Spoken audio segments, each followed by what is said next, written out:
नमस्कार, मध्य प्रदेश छत्तीसगढ़ के हमारे खास बुलेटिन में आपका बहुत बहुत स्वागत है। मैं हूं आपके साथ दीपिका ओझा। चलिए शुरुआत करते हैं खबरों की। राहुल गांधी की सदस्यता खत्म होने पर छत्तीसगढ़ कांग्रेस की हाई लेवल बैठक हुई। ये बैठक कांग्रेस प्रदेश मुख्यालय राजीव भवन में हुई। छत्तीसगढ़ कांग्रेस प्रदेश प्रभारी कुमारी शैलजा की अध्यक्षता में बैठक हुई।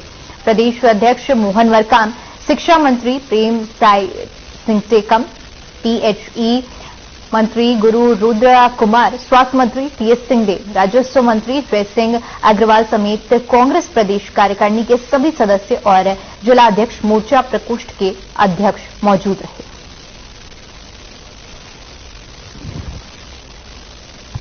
तो कांग्रेस की हाई लेवल मीटिंग खत्म हुई। आपको बता दें कि प्रदेश प्रभारी कुमारी शैलजा की अध्यक्षता में ये बैठक हुई और इसमें राहुल गांधी की सदस्यता खत्म होने पर चर्चा की गई और रणनीति तय की गई।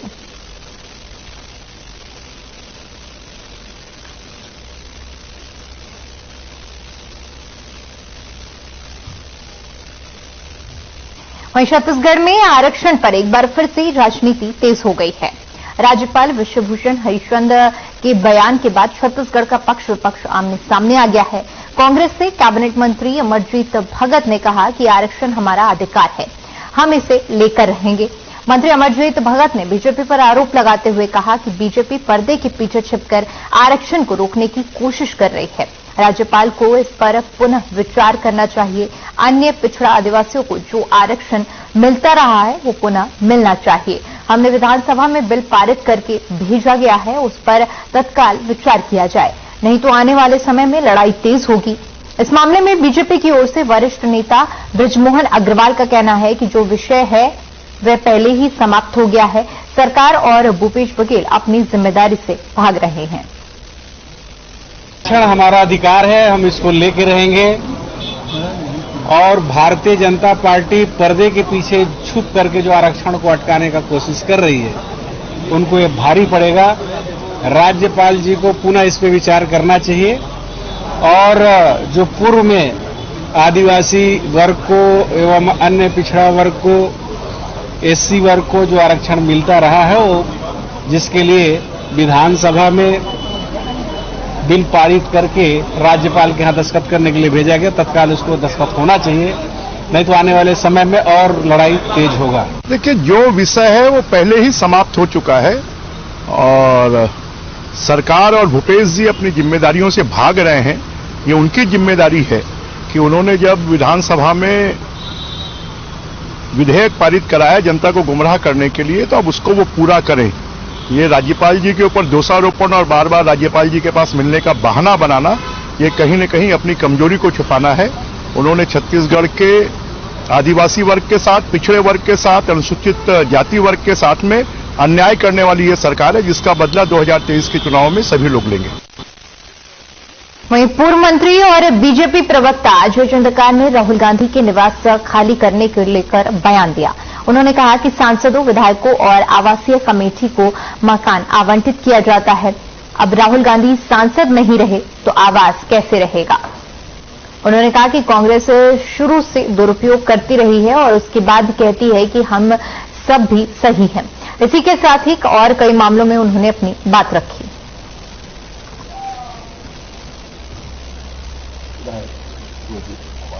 हमारी शैलजा जी आ रही हैं, वो उनकी पार्टी का मैटर है, किस कारण से आ रही, कैसे आ रही हैं। पर मैं शैलजा जी से एक बात जरूर जानना चाहता हूं कि प्रदेश कांग्रेस अध्यक्ष श्री मोहन मरकाम का पद बड़ा है कि कोंडागांव के RES के E का पद बड़ा है। पद और पद दोनों, यह उनको स्पष्ट करना चाहिए, क्योंकि अभी हालिया घटनाक्रमों से तो RES के E जो हैं वो भारी दिख रहे हैं मोहन मरकाम जी के ऊपर।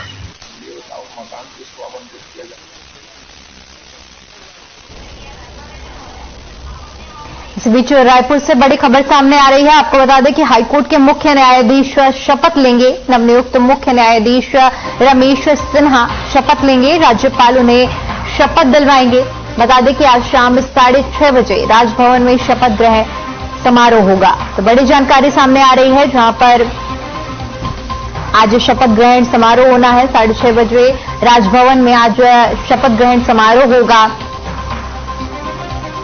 हाईकोर्ट के मुख्य न्यायाधीश आज शपथ लेंगे।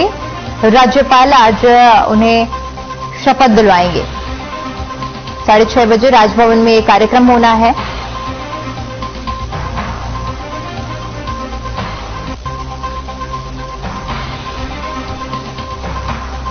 तो नवनियुक्त मुख्य न्यायाधीश रमेश सिन्हा आज शपथ लेंगे। राज्यपाल उन्हें शपथ दिलाएंगे। शाम को 6:30 बजे राजभवन में शपथ ग्रहण समारोह होना है। हाईकोर्ट के मुख्य न्यायाधीश आज शपथ लेने वाले हैं और तस्वीरें भी हम आपको दिखा रहे हैं। बता दें कि हाईकोर्ट के मुख्य न्यायाधीश आज राजभवन में शाम को 6:30 बजे शपथ लेने वाले हैं। राज्यपाल आज नवनियुक्त मुख्य न्यायाधीश को शपथ दिलवाएंगे।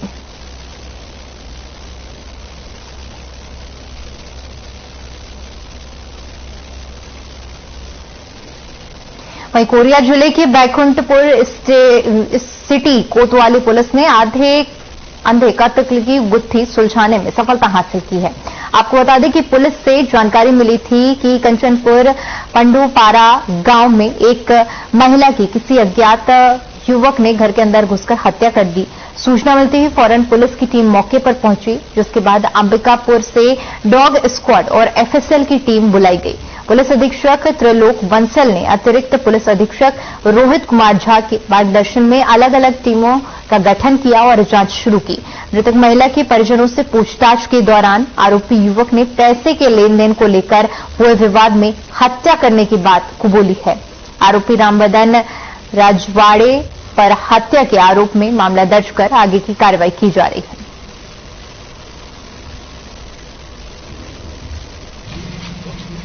मृतका के रिश्तेदारों से पूछताछ की गई और इस आधार पर संदेही रामबदन को हिरासत में लिया गया। उससे पूछताछ की गई। कुछ पैसे उसको लेने शेष थे। इस बाबत उसने मृतका से बात की थी। मृतका ने उसको घर पर बुलाया था और घर पर रात में इनके बीच आपस में वाद विवाद हुआ पैसे के लेन देन को लेकर के। इसी पर से आरोपी रामबदन ने मृतका को रात में सोई अवस्था में कंजिया से 2 वार किया और उसकी मृत्यु हो गई।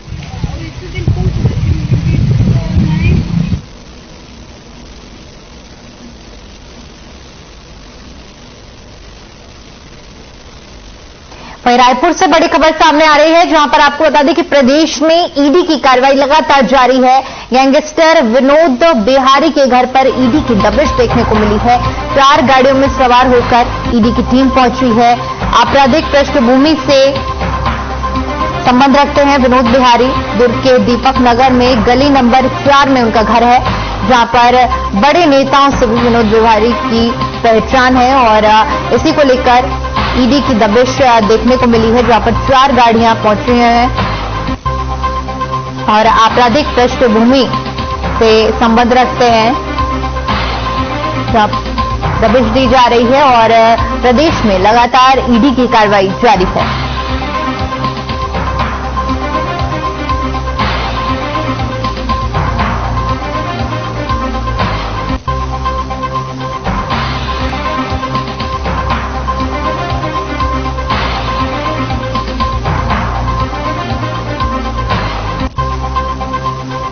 तो तस्वीरें हम आपको दिखा रहे हैं, जहां पर ईडी की कार्रवाई लगातार देखने को मिल रही है।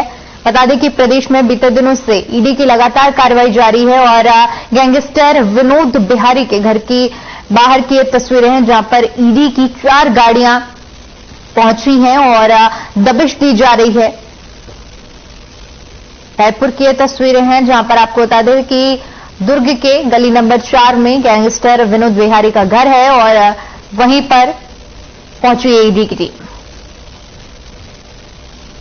वहीं मुख्यमंत्री शिवराज सिंह चौहान ने साल 2018 में महापंचायत बुलाकर वकीलों से वादा किया था कि 2018 में सरकार आती है तो वकीलों के लिए सुरक्षा अधिकार कानून लागू किया जाएगा, साथ ही उन्हें भत्ता भी दिया जाएगा और अन्य सुविधाएं लागू की जाएंगी। लेकिन 5 साल बाद भी शिवराज सरकार भूल गई और शिवराज सरकार को हम इस मेमोरेंडम के माध्यम से याद दिलाना चाहते हैं कि यदि सरकार शीघ्रता वकीलों को उनके हित में निर्णय नहीं लेती है तो आम आदमी पार्टी के साथ मिलकर सरकार को बदल देंगे।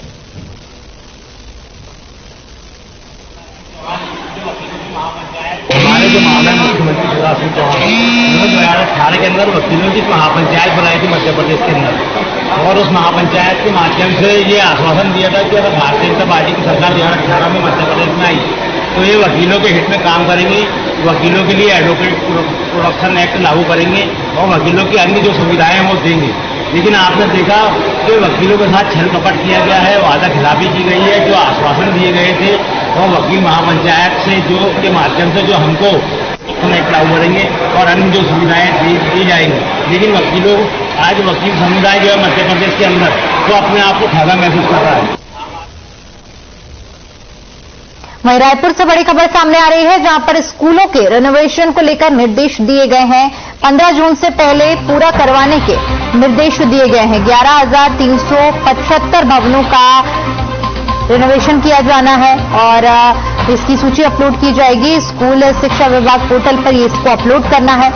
स्कूल पहले दिन से ही पुस्तक का वितरण किया जाएगा। तो 15 जून तक का समय दिया गया है, जहां पर स्कूलों के रेनोवेशन के लिए ये तारीख तय की गई है और 15 जून तक ये रेनोवेशन पूरा करना है। बता दें कि 11,375 चिन्हित किए गए हैं और जिनका रेनोवेशन किया जाना है और स्कूल खुलने के पहले ही दिन पुस्तकों का वितरण किया जाएगा।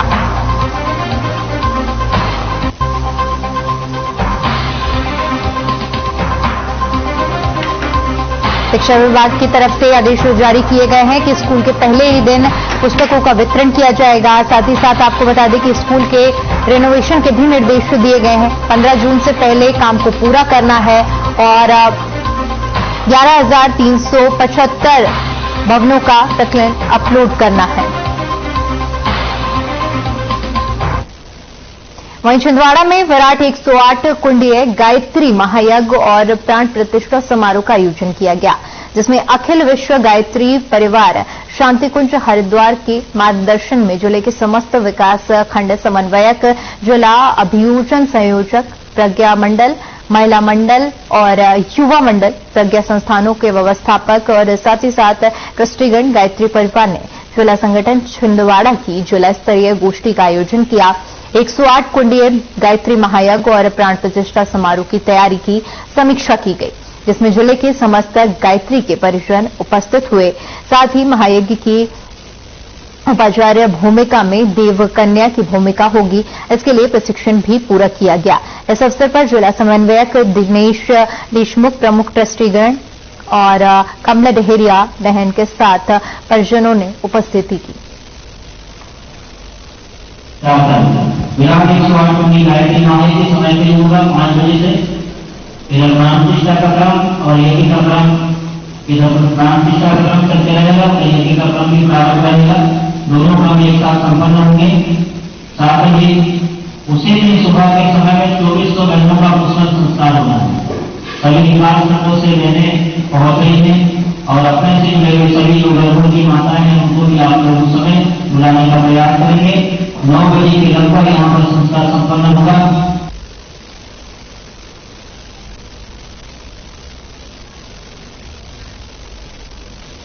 बुरहानपुर जिले के ककनाल थाना क्षेत्र अंतर्गत महिला समेत 4 बच्चों को कुएं में साथ में लेकर कूदने की घटना का खुलासा हुआ है। महिला प्रमिला ने मीडिया से चर्चा करते हुए बताया कि पति रमेश रोजाना की तरह मारपीट करता था और 4 बच्चों समेत मुझे कुएं में ढकेल दिया। जब मैं रस्सी पकड़कर मेरी बेटी के साथ ऊपर आ गई, मुझे जहर भी पिला दिया। पीड़ित महिला प्रमिला ने यह भी बताया कि वे किसी और लड़की को लाने के लिए मारना चाहता था। महिला को अभी तक यह भी नहीं पता कि उसके 3 बच्चों और 2 बेटी, 1 बेटे की मौत हो गई है। वहीं पुलिस ने मामले की जांच पड़ताल शुरू कर दी है।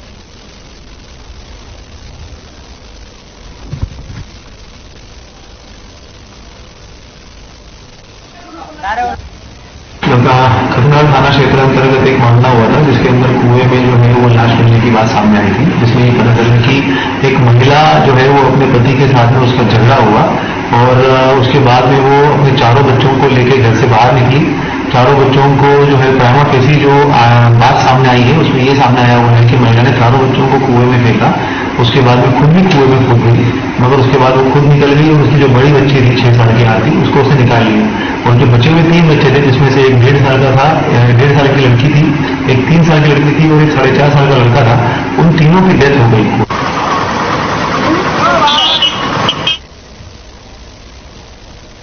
वहीं रायपुर से बड़ी खबर सामने आ रही है, जहां पर बलौदा बाजार में फिर से सड़क हादसे की खबर सामने आ रही है। बाराती बस और ट्रक में जबरदस्त भिड़ंत हुई। हादसे में करीब 40 लोगों के घायल होने की खबर सामने आ रही है, जिसमें से 20 लोगों की हालत गंभीर है और 10 लोगों को रायपुर रेफर कर दिया जा चुका है।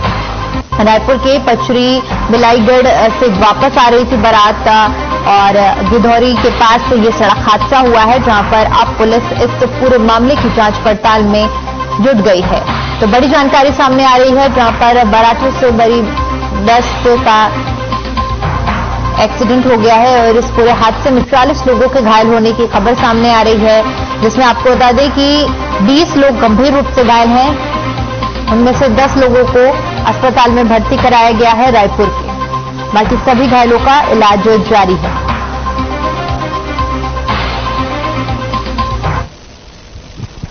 तो तस्वीरें दिखा रहे हैं जहां पर ये हादसा हुआ है। रायपुर के बलौदा बाजार में बाराती बस और ट्रक में जबरदस्त टक्कर हो गई और ये टक्कर इतनी भीषण थी कि इस पूरे हादसे में 40 लोगों के घायल होने की खबर सामने आ रही है। सभी घायलों का इलाज जारी है। वहीं बुरहानपुर के लोकप्रिय विधायक सुरेंद्र सिंह शेरा के लगातार प्रयासों से लालबाग में सिंधी मार्केट में दुकानदारों को उनके नाम से दुकानों के पट्टे वितरित किए गए। आजादी के 75 सालों बाद भी यहां के दुकानदारों को उनके नाम से दुकानों के पट्टे नहीं मिले थे, जिसको लेकर विधायक शेरा को दुकानदारों की परेशानी को दूर करने में सफलता मिली है। आज दुकानदारों का यह सपना पूरा हुआ है। दुकानदारों ने अपनी दुकान का पट्टा पाने पर खुशी जाहिर की और विधायक का आभार भी व्यक्त किया।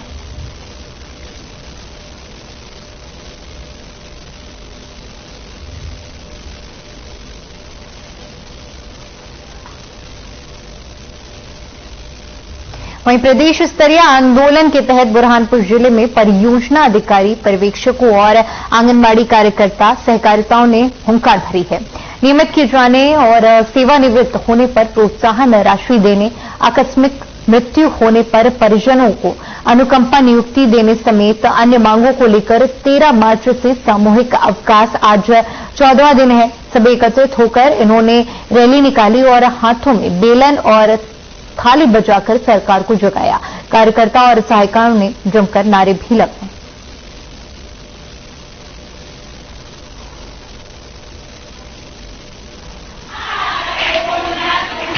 मांगों को लेकर हड़ताल कर रहे हैं, सामूहिक अवकाश पर हैं। तो जो सीडीपीओ संघ की एक मांग है वेतन की संगत को लेकर कि जो हम लोग का पदाधिकारी का वेतन है वो भारत से कम है, मध्य प्रदेश की, और जो ब्लॉक स्तर के अधिकारी हैं वो सबसे कम है। तो हम चाह रहे हैं हमारा ग्रेड को बढ़ाया जाए। सुपरवाइजर्स का ग्रेड पे सबसे कम है, उनको भी पूरे भारत में सबसे कम है, तो उनका भी ग्रेड पे बढ़ाया जाए और उनको जो खेल में घूमते उनका टीएडी उनको प्रॉपर दिया जाए, समय पर टीएडी दिया जाए। आज हमारा हड़ताल का 14वां दिन है। जैसे कि आपको पहले से मालूम है कि हम लोग संयुक्त मोर्चा के तत्वाधान में सभी हमारे सीडीपीओ, सुपरवाइजर, आंगनबाड़ी वर्कर तीनों मिलकर के एक साथ हड़ताल पर हैं। आज हड़ताल का 14वां दिन है। आज तक हमारी अभी तक कोई भी मांग पूरी नहीं हुई, जिसके लिए आज हम लोगों ने शांतिपूर्ण ढंग से रैली की।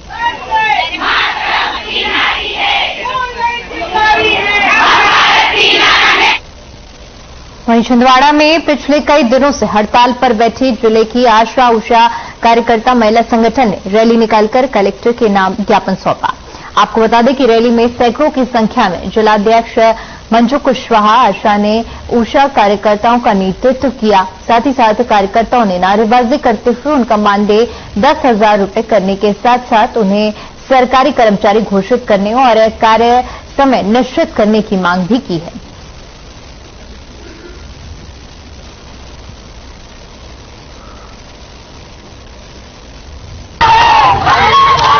बेल बगीचे में धरना प्रदर्शन के लिए 14 दिन हो गए हैं। यहाँ पे हम लोग बैठे हुए हैं। कई बार हम लोगों ने शासन प्रशासन को कलेक्ट्रेट में जाकर के अपना ज्ञापन दिए, लेकिन फिर भी हमारा अभी तक कोई निर्णय निकल कर नहीं आया है।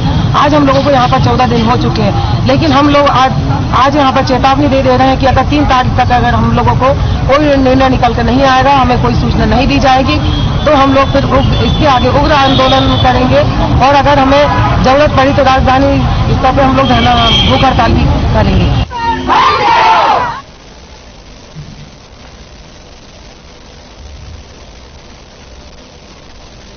खबर बुरहानपुर से है, जहां आपदा के समय मौके पर तुरंत निर्णय लेने और बेहतर कार्य योजना तैयार करने के लिए जिले में आधुनिक जिला नियंत्रण कक्ष बनाया गया है, जो टेक्नोलॉजी का उपयोग कर GIS पद्धति पर काम करेगा, जिससे आपदा प्रबंधन में सहायता मिलेगी। बुरहानपुर जैसे छोटे जिले में यह नवाचार किया जा रहा है, जो कि उल्लेखनीय कार्य है। जिला नियंत्रण कक्ष को चालू किया गया, जिसमें अधिकारी कर्मचारी कलेक्ट्रेट भव्या मित्तल के मार्गदर्शन में काम करेंगे। जिला नियंत्रण कक्ष का आज विधिवत शुभारंभ किया गया और जिला सत्र और न्यायाधीश आश्रिता श्रीवास्तव ने फीता काटकर किया। नवीन जिला नियंत्रण कक्ष को 21 कर्मचारियों की बैठक क्षमता के लिए तैयार किया गया।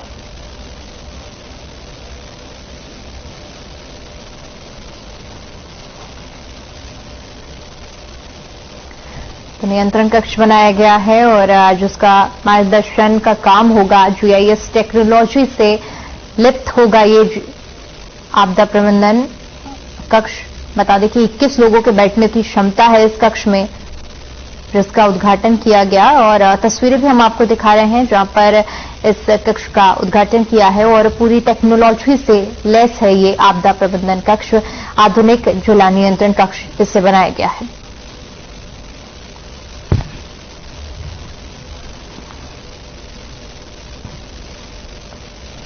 पूर्व मंत्री अर्चना चिटनिस के मार्गदर्शन में मां बागेश्वरी ग्रामोदय में मेले का आयोजन किया गया, जहां आम दंगल में पहलवानों ने जोर आजमाइश की। यहां बालिका पहलवानों के साथ ही देश भर में से आए नामी पहलवानों ने अपना अपना दाव पेच दिखाकर तालियां बटोरी। महिला पहलवानों की कुश्ती आकर्षण का केंद्र रही। अखाड़ों की मिट्टी में बालिकाओं को दाव पेच लगाते देख हर कोई दंग हो गया। बालिकाओं के साथ जोरदार मुकाबला हुआ, इसमें सीहोर के खुशबू पहलवान विजेता बनी। पुरुष पहलवानों में महाराष्ट्र के श्री बालू घोड़के और जम्मू के श्री फारूक पहलवान बराबरी पर रहे। आम दंगल में बुरहानपुर, इंदौर, सीहोर, खंडवा, उज्जैन, भूसावल, जलगांव समेत महाराष्ट्र के और नई दिल्ली और उत्तर प्रदेश के पहलवानों ने अपने अपने दांव पेच दिखाए। इस स्पर्धा में करीब 120 से अधिक पहलवानों ने भाग लिया। विजेता और उपविजेता पहलवानों को पुरस्कृत किया गया।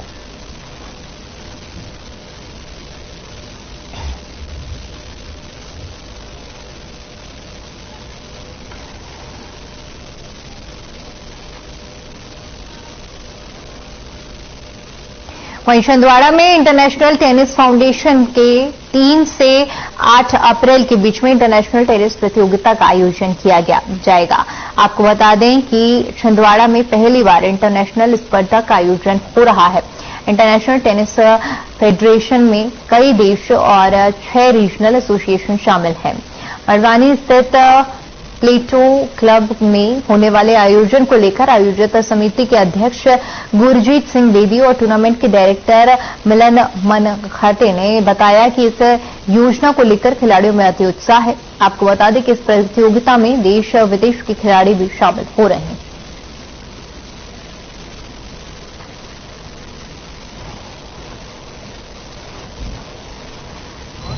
प्लेटो क्लब द्वारा दिनांक 3 अप्रैल 2023 से लेकर 8 अप्रैल 2023 तक के लिए इंटरनेशनल टेनिस टूर्नामेंट का यहां पर आयोजन किया गया है। इसमें न केवल भारत के बल्कि विदेश से आने वाले प्लेयर्स भी जो है आके शिरकत कर सकते हैं और आके यहां पर खेल रहे हैं। इस टूर्नामेंट में हमारे इंडिया लेवल के प्लेयर जो है वो भी आकर खेल रहे हैं, जिन्होंने इंडिया को रिप्रेजेंट किया हुआ है। और 5 प्रकार की कैटेगरी, 6 प्रकार की कैटेगरी इसमें हमने रखे हुए हैं, जिसमें 30+, 35+, 45+, 55+ और 65+।